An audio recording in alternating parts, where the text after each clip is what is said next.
yang pada kesimpulannya Indonesia ini dalam kondisi yang hancur lebur. Dalam rangka bagaimana kita sebagai warga masyarakat Kota Surabaya khususnya dan bagian dari bangsa untuk bisa peduli atas apa yang ada terjadi di negeri. Saya kira yang dalam diskusi ini yang lebih penting lagi, satu momentum untuk selamatkan Indonesia jangan sampai kendor. Kedua, pergerakan ini juga harus lebih masif, lebih jelas sasarannya. Ketiga, semua jangan terkecoh kepada isu-isu yang tidak fokus, kecuali satu perubahan Indonesia, sehingga Indonesia benar-benar akan menuju kebaikan ke depan. Saya kira itu. Bahwa proyek gagal cepat, kereta cepat dan IKN itu sumber korupsi. Dari semua proyek yang mereka buat itu berorientasi supaya negara keluar uang dan nanti sebagian dari uang itu langsung atau tidak langsung dipakai ini ngasih makan, kemudian bikin kegiatan-kegiatan. Jadi semakin banyak proyek itu akan semakin menguntungkan rezim. Bagaimana agar saya sebagai seorang pergerakan mampu untuk menggerakkan masyarakat.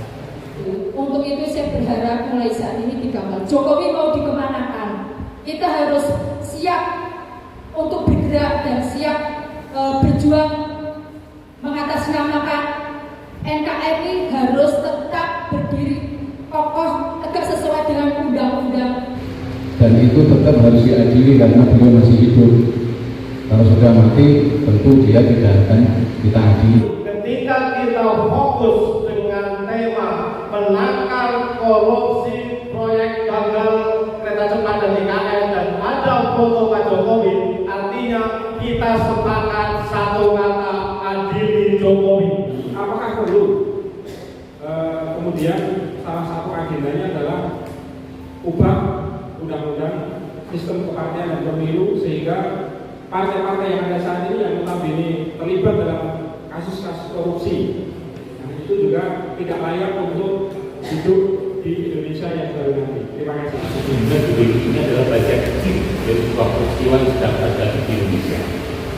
Jadi ada kalimat soal kereta api, jadi satu peristiwa yang sangat dahsyat di Indonesia saat ini, yang pada kesimpulannya Indonesia ini dalam kondisi yang hancur lebur.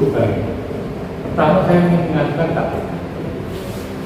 ada urusan peristiwa yang tidak boleh dilupakan oleh kita semuanya, khususnya masyarakat Solo yang sangat bertanggung jawab terhadap keadaan negara ini terkait dengan pasal 1.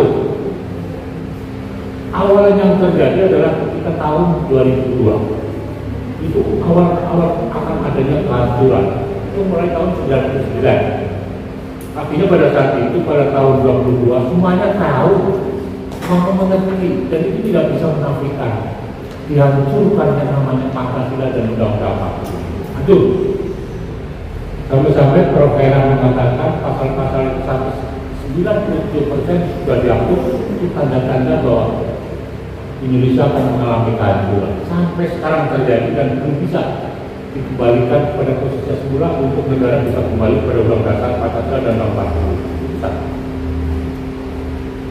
Itu tahun 2002. Adalah tahunnya ini ingat Pak. Itu masih sangat jauh jaraknya dengan peristiwa Pak Jokowi akan jadi presiden. Kata masih makan waktu 12 tahun. Tapi itu sudah dirancang. Itu semua seknari. Di mana yang mengatakan seperti itu? Jawabannya satu, revolusi. Intinya Pak Menteri mengatakan, udah tolong bantu saya. Siapkan Pak Beruji, saya akan demo. Dan cara yang akan dikerjakan oleh Pak Menteri. Nanti setelah demo, semua Pak Beruji saya akan perintahkan untuk pasang di rumahnya masing-masing. Dengan segala hormat, waktu dan tempat kami aturkan semuanya. Saya datang sebagai ketua pusat studi dan kajian anti korupsi. Jadi saya akan berbicara korupsi dengan pendekatan ilmu. Pertama kita bicara tentang korupsi dulu. Ya. Jadi disebut koruptor itu kalau sudah ditangkap KPK. Nah sekarang kita bicara tipe-tipe tindak pidana korupsi ada 9. Ya. Korupsi nyogok, ya.